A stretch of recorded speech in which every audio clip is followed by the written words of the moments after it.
ഓയ്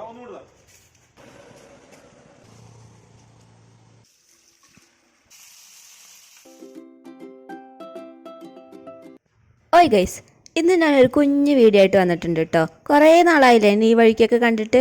ഞാൻ കുറച്ച് തിരക്കിലായിരുന്നു. നാട്ടിൽ വന്ന ശേഷം വേല പൂരം പറഞ്ഞ തിരക്കിന് നടക്കുമായിരുന്നു. അപ്പം ഞാനിതിപ്പോൾ നാട്ടിൽ വന്നിട്ട് 2 ദിവസമായിട്ടുള്ളൂ കേട്ടോ. അപ്പം എടുത്ത വ്ളോഗാണ്. ഇപ്പോഴാണ് എഡിറ്റ് ചെയ്ത് പോസ്റ്റ് ചെയ്യാനൊക്കെ സമയം കിട്ടിയത്. അപ്പം രാവിലെ നേരത്തെ തന്നെ ഓർക്കച്ചെറവിൽ വന്ന് നിൽക്കുന്നത് ഒരു ഇടം വരെ പോകാൻ നിൽക്കുകയാണ് കേട്ടോ. ഇപ്പം രാവിലെ 6:30 ആയിട്ടുള്ളൂ. അത്രയും നേരത്തെയാണ് കേട്ടോ ഇറങ്ങാൻ നിൽക്കുന്നത്. അപ്പം ഞാൻ കീയൊക്കെ എടുത്തിട്ടുണ്ട്. എന്തായാലും ഇപ്പം തന്നെ സമയം വൈകി എന്ന് പറഞ്ഞിട്ടാണ് നിൽക്കുന്നത്. പോയിട്ട് കാറിൻ്റെ ഉടുപ്പൊക്കെ ഊരിക്കൊണ്ടിരിക്കുകയാണ് കേട്ടോ. ഇതിപ്പോൾ എന്നെ കൊണ്ട് കൂട്ടിയാൽ കൂടില്ല എന്ന് അറിയണതുകൊണ്ട് തന്നെ എന്നെ സഹായിക്കാനായിട്ട് ഒരാൾ കൂടി ഉണ്ടായിരുന്നു കേട്ടോ. അതുകൊണ്ട് തന്നെ വേഗം തീർന്നായിരുന്നു ഈ പണി. രാവിലെ നേരത്തെ എണീക്കുക എന്നുള്ളത് എന്നെ സംബന്ധിച്ചിടത്തോളം ഒരു വലിയ കാര്യമാണ്.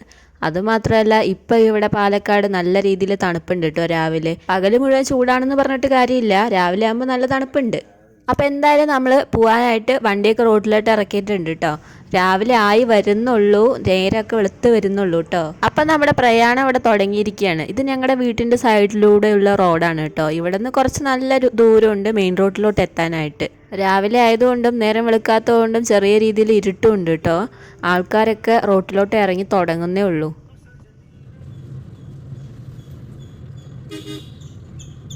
അപ്പം നമ്മൾ എങ്ങോട്ടാണ് പോകുന്നതെന്ന് പറഞ്ഞില്ലല്ലോ. നമ്മൾ മലമ്പുഴ ഡാമിലോട്ടാണ് കേട്ടോ പോകുന്നത്. ഡാം കാണാനല്ല, വേറൊരാവശ്യത്തിനാണ് പോകുന്നത്. അത് ഞാൻ വഴിയെ പറയാവേ. ഈ കാഴ്ച കാണാൻ നല്ല ഭംഗിയില്ലേ. ഇത് നമ്മുടെ പാലക്കാടൻ ഗ്രാമഭംഗിയാണ് കേട്ടോ. രാവിലെ ആയതുകൊണ്ട് മഞ്ഞും തണുപ്പും ഉള്ളതുകൊണ്ട് നല്ല ഭംഗിയുണ്ട് കേട്ടോ. ഈ പാടങ്ങളൊക്കെ കാണാനായിട്ട് ഇറങ്ങി നിന്ന് ഫോട്ടോസും വീഡിയോസും എടുക്കാനൊക്കെ താല്പര്യമുണ്ട്. പക്ഷെ സമയമില്ലാത്തതുകൊണ്ട് നമ്മൾ അതിന് നിൽക്കുന്നില്ല കേട്ടോ. നമുക്ക് എൻ്റെ കുറച്ച് പട്ടിഷോ കാണാം. രാവിലെ എണിച്ച് പല്ലും തേച്ച് ഉടുപ്പും മാറ്റി ഇറങ്ങിയിരിക്കുക. എന്നിട്ടാണ് ഈ കോപ്രായം കാണിക്കല്. ഇങ്ങോട്ട് നോക്കൂ, ഈ കുരങ്ങനാണ് എൻ്റെ അനിയൻ. ഇവൻ്റെ പേരാണ് അഭിജിത്ത്. ഞങ്ങൾ ഇവനെ അപ്പൂസ്. കയ്യിൽ 5 പൈസ ഇല്ല, ദാരിദ്ര്യമാണ് വകുപ്പ്. എങ്കിലും ഇപ്പൊ ഞങ്ങൾ സംസാരിച്ചുകൊണ്ടിരിക്കുന്നത് കൊടൈക്കനാൽ ട്രിപ്പിനെ കുറിച്ചാണ്. അതൊന്നും കാര്യമാക്കേണ്ട ആവശ്യമില്ല. കാരണം ഈ പ്ലാനിങ് ഒക്കെ തുടങ്ങിയിട്ട് കുറെ വർഷങ്ങളായിരിക്കും. ഒരിക്കലും പൂവണിയാത്ത സ്വപ്നങ്ങൾ പോലെയല്ലേ. ഞങ്ങൾ രണ്ടാളും കൂടി, ഞങ്ങൾ രണ്ടാളല്ല 3 ആള്, ഒരാൾ കൂടി ഉണ്ട്. ആള് മിസ്സിംഗ് ആണ് കേട്ടോ.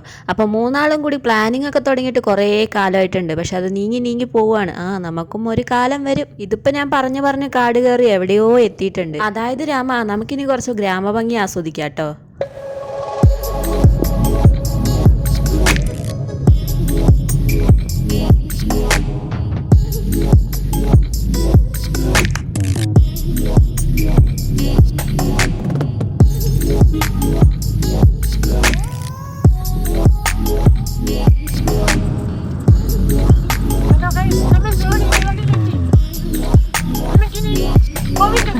കുറച്ച് ദൂരങ്ങൾ കൂടി മാത്രമേ ഉള്ളൂ.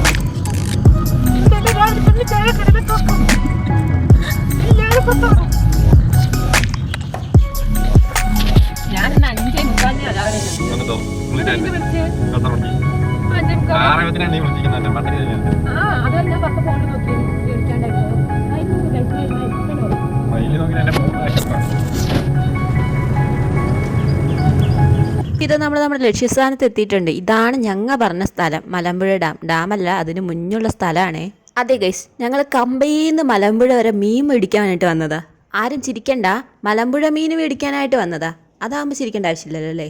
നിങ്ങളിപ്പോൾ കണ്ടുകൊണ്ടിരിക്കുന്നതാണ് മലമ്പുഴ ഡാമിൻ്റെ പുറത്തുള്ള കാഴ്ചകൾ. ഇതിൻ്റെ സൈഡിൽ തന്നെയാണ് കേട്ടോ ഈ കേരള സർക്കാരിൻ്റെ ഫിഷറീസ് മത്സ്യവിപണന കേന്ദ്രം. അവിടേക്കാണ് കേട്ടോ നമ്മളിപ്പോൾ വന്നത്. അതും മലമ്പുഴ മീൻ മേടിക്കാനായിട്ട്. ഞങ്ങളിവിടെ വന്നപ്പോൾ ആകെ സിലേപ്പി മാത്രമേ ഉള്ളൂ കേട്ടോ. ഇതിനെയാണ് സിലേപ്പിയ എന്ന് പറയുക. ഈ സാധനത്തിന് നല്ല വിലയാണ്. പക്ഷെ ഞങ്ങൾ വന്നത് വേറെ മീൻ മേടിക്കാനായിട്ടാണ്. അത് നോക്കിയിട്ട് കുറേ നേരം നിന്നു കേട്ടോ. അതും വൈകി വന്നതുകൊണ്ട് ടോക്കൺ തരില്ല എന്ന് വരെ പറഞ്ഞു. പക്ഷേ മീൻ അവിടെ ധാരാളം വരുന്നതുകൊണ്ട് ടോക്കൻ്റെ ആവശ്യമില്ല. അതുകൊണ്ട് കുറച്ച് നേരം വെയിറ്റ് ചെയ്ത ശേഷം ഞങ്ങൾക്ക് മീൻ കിട്ടി. ഇതിപ്പോൾ ഈ ഭാഗത്ത് തന്നെ ഉള്ള ആൾക്കാർ പിടിച്ചു കൊണ്ടുവന്ന് വിൽക്കുന്നതാണ് കേട്ടോ. പക്ഷെ അവർക്ക് മാത്രമേ മലമ്പുഴ ഡാമിൽ നിന്ന് മീൻ പിടിക്കാൻ പാടുള്ളൂ എന്നുണ്ട്. കയ്യിലൊരു 2 പോലത്തെ ചാക്കും പിടിച്ചിട്ട് ഈ ചെക്കൻ നുഴഞ്ഞു കയറി പോണത് വലിയൊരു മീൻ നോക്കി എടുക്കാനാണ് കേട്ടോ. അവസാനം നമുക്കും കിട്ടിയ മീൻ അത് ഈ കിടക്കണ പിടയ്ക്കണ 2 മീനാണ് കേട്ടോ നമുക്ക് കിട്ടിയത്. ഇത് രണ്ടും 2 തരത്തിലുള്ള മീനാണ് കേട്ടോ. അപ്പം നമ്മൾ ഇനി മീൻ വെട്ടാനായിട്ട് പോവാണ് കേട്ടോ. നമ്മളെ ഈ ചേട്ടൻ ദൂരെ നിന്ന് കണ്ട് മാടി വിളിച്ച് കയറിയതാണ് കേട്ടോ. അങ്ങോട്ട് അവിടെ നിന്ന് കുറച്ച് ദൂരം മുന്നിലോട്ട് വരുമ്പോൾ തന്നെ ഇങ്ങനെ കുറേ പേര് മീൻ വെട്ടാനായിട്ട് നിൽക്കുന്നുണ്ട് കേട്ടോ. അവരുടെ കൈ കൊടുത്തു എന്ന് വെച്ചാൽ ഇത് സൂപ്പറായി വെട്ടിത്തരുകയും ചെയ്യും. അപ്പം നമ്മൾ അതിനാണ് ഇവിടെ നിൽക്കുന്നത്. എങ്ങനെയുള്ള പീസാണ് വേണ്ടത് എന്നൊക്കെ ചോദിച്ചിട്ടാണ് ആൾ വെട്ടാൻ തുടങ്ങിയത്. അപ്പോൾ ആദ്യം തന്നെ ഇതിൻ്റെ മേലത്തെ ചെകിളകളൊക്കെയാണ് കേട്ടോ ആൾ കളയണത്. ഇത് നമ്മൾ മേടിച്ചത് കട്ട്ള മീനും പിന്നെ റോഹു അങ്ങനെയാണോ പറയാന്ന് എനിക്കറിയില്ല, അങ്ങനെയാണെന്ന് തോന്നുന്നു. അപ്പം അങ്ങനെയുള്ള 2 മീനാണ് കേട്ടോ മേടിച്ചത്. ഇവിടെ ഫ്രഷ് മീൻ കിട്ടുന്നത് കൊണ്ടാണ് നമ്മൾ ഇങ്ങോട്ട് തന്നെ ഇടയ്ക്കിടയ്ക്ക് വരാറ്. നമ്മൾ നാട്ടിൽ വരുമ്പോൾ മിക്കവാറും അച്ഛൻ ഇവിടെ വന്ന് മീൻ മേടിക്കാറുണ്ട് കേട്ടോ. ഇതിപ്പോൾ നമ്മൾ ഇത്രയും വലിയ മീൻ വീട്ടിൽ കൊണ്ടുപോയി വെട്ടിയെടുക്കുക എന്നുള്ളത് വലിയൊരു ടാസ്ക് ആയതുകൊണ്ടാണ് നമ്മളിങ്ങനെ ഇവിടെ ഉള്ളവർക്ക് വെട്ടാൻ കൊടുക്കുന്നത്. ഇവരാകുമ്പോൾ ഇതിൽ എക്സ്പേർട്ടാണ്, പൈസ മാത്രം കൊടുത്താൽ മതി കേട്ടോ. ബൈ ദ ബൈ നമ്മൾ ഈ മീൻ മേടിച്ചത് 1 കിലോ 150 രൂപയ്ക്കാണ്. ഇവിടെ വെട്ടാനായിട്ട് അവർ 1 കിലോന് 30 രൂപ മറ്റാണ് കേട്ടോ ചാർജ് ചെയ്യുന്നത്. രണ്ടും വേറെ വേറെ മീനായതുകൊണ്ട് തന്നെ വേറെ വേറെ തന്നെയാണ് കേട്ടോ കട്ട് ചെയ്ത് മേടിച്ചതും. അപ്പോൾ വെട്ടലും മെഡലൊക്കെ കഴിഞ്ഞിട്ട് ആളിത് സൂപ്പറായിട്ട് കട്ട് ചെയ്ത് തന്നിട്ടുണ്ട് കേട്ടോ. മീനിൻ്റെ വേസ്റ്റ് മണപ്പിച്ച് നടക്കുന്ന ആളെ കണ്ടോ നിങ്ങൾ? അപ്പോൾ മീനൊക്കെ വെട്ടി മേടിച്ചിട്ട് നമ്മളിനി വീട്ടിലോട്ട് പോവുകയാണ് കേട്ടോ. വീട്ടിലോട്ട് പോകുന്ന വഴി ഞാനായിരുന്നു കേട്ടോ കുറച്ച് നേരം വണ്ടി ഓടിച്ചത്. ഞാൻ വലിയ പ്രോ ഡ്രൈവറൊന്നും അല്ല, പക്ഷേ വലിയ തെറ്റില്ലാതെ ഓടിക്കും. ഒരു 2 വർഷം മുന്നേ ലൈസൻസൊക്കെ എടുത്ത് കയ്യിൽ കിട്ടിയ ആളാണ്. പക്ഷേ അതിനുശേഷം നമ്മൾ വണ്ടി എടുത്തിട്ട് ഇപ്പോൾ കുറച്ചല്ലേ ആയിട്ടുള്ളൂ. അപ്പോൾ ആ ഒരു ബ്രേക്ക് വന്നിട്ടുണ്ട്. അപ്പോൾ എനിക്ക് നല്ല രീതിയിൽ തപ്പലുണ്ട് കേട്ടോ വണ്ടി ഓടിക്കാനായിട്ട്. അതൊക്കെ ഒന്ന് ശരിയായി വരുന്നേ ഉള്ളൂ. അപ്പൂസാണ് കേട്ടോ ഇപ്പോഴത്തെ എൻ്റെ ഡ്രൈവിംഗ് ആശാൻ. അവൻ്റെ പഠിപ്പ് കാരണമാണ് ഞാനിപ്പോൾ ഇവിടെ വരെ എത്തിയത്. കുറേ തല്ലും കൊണ്ടിട്ടുണ്ടേ. അനിയനായി പോയില്ലേ, ഒന്നും ചെയ്യാൻ പറ്റില്ലല്ലോ. അപ്പം എന്തായാലും നമുക്ക് വിഷയത്തിലോട്ട് വരാം. അപ്പോൾ വീടെത്തിയതും നേരെ ഏട്ടായി പോയിട്ട് മീൻ കഴുകാൻ തുടങ്ങിയിട്ടുണ്ട് കേട്ടോ. നമ്മുടെ വീട്ടിൽ ചിക്കനായാലും മീനായാലും മേടിച്ചു എന്ന് വെച്ചാൽ കഴുകാനായിട്ട് തിരഞ്ഞെടുത്തിരിക്കുന്ന ആളാണ് അപ്പൂസ്. അവൻ ഇതിൽ മാസ്റ്ററാണ്. അപ്പോൾ അവൻ തന്നെയാണ് ഈ ദൗത്യം ഏറ്റെടുത്തിരിക്കുന്നത്. സൈഡിലായിട്ട് അമ്മയും ഞാനും കൂടി അവനുള്ള നിർദ്ദേശങ്ങളും കൊടുക്കുന്നുണ്ട്. അപ്പം നമ്മുടെ അപ്പൂസോടെ മീൻ കഴുകുന്നതിൻ്റെ സൈഡിൽ കൂടെ ഞാനിരുന്ന ദോശ ഉണ്ടാക്കുന്നുണ്ട് കേട്ടോ. രാവിലെ ഒന്നും കഴിക്കാതെ പോയതുകൊണ്ടും സമയം ഇത്രയും ആയതുകൊണ്ടും നമ്മൾ വീടെത്തുമ്പോൾ 10:30 ആയിട്ടുണ്ടായിരുന്നു കേട്ടോ. അപ്പം നല്ല വിശപ്പുണ്ട്. അപ്പോൾ രാവിലത്തെ ഫുഡ് കഴിക്കാനായിട്ട് ദോശ ഉണ്ടാക്കുകയാണേ. അപ്പൂസ് വർക്ക് ചെയ്യുന്നത് കണ്ണൂരാണ് കേട്ടോ. കണ്ണൂരൊക്കെ രാവിലെ തന്നെ ദോശൻ്റെയും ഇഡലിയൊക്കെ കൂടെ ചിക്കനും മീനൊക്കെ ഫ്രൈ ചെയ്ത് കഴിക്കുമെന്നാണ് പറയുന്നത്. അതുകൊണ്ട് അവനും ഇന്ന് ഫിഷ് ഫ്രൈ വേണമെന്ന് നിർബന്ധം പിടിച്ച് എന്നെ കൊണ്ട് ഫിഷ് ഫ്രൈ ഉണ്ടാക്കിപ്പിച്ചു. സത്യത്തിൽ മീൻ പൊരിച്ച് കിട്ടാനായിട്ട് ആൾ തള്ളിയതാണെന്നാണ് തോന്നുന്നത്. എന്തായാലും ഞാൻ ഫിഷ് ഫ്രൈ ഉണ്ടാക്കി കൊടുത്തു കേട്ടോ. അപ്പം നല്ല മൊരിഞ്ഞ ദോശയും തേങ്ങാ ചമ്മന്തിയും നല്ല മൊരിഞ്ഞ മീനൊക്കെ കൂട്ടിയിട്ട് രാവിലത്തെ ഫുഡ് അങ്ങോട്ട് കഴിച്ചു കേട്ടോ.